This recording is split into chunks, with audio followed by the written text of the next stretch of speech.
Hello. For my exponential expression, I had in parentheses 2x to the power of 4, y to the power of negative 3, and then outside parentheses to the power of negative 1. So using the exponent rules, the power of the quotient, which for example is e to the power of negative 2, f to the power of 2, outside parentheses to the power of 7, that would equal f to the power of 14 over e to the power of 14, because you distribute that 7 exponent of 7, multiplying that by the exponents inside the parentheses. And then also using the negative rule of exponents as an example, a to the power of negative n equals 1 over the power, or 1 over a to the power of n.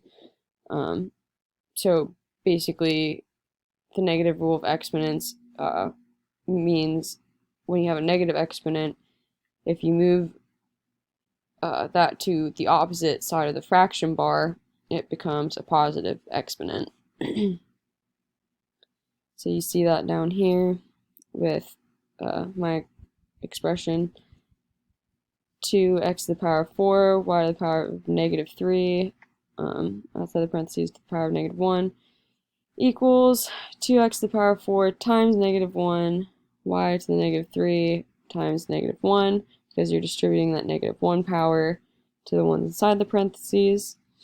And then once you have that expression, you can simplify that down to 2x to the power of negative 4, y to the power of negative 3, or y to the power of positive 3, which then, using the negative rule of exponents, simplifies down to y3 over 2x to the positive 4. Hopefully that made sense and was correct. If it wasn't, please let me know. Thank you. Have a great day or night.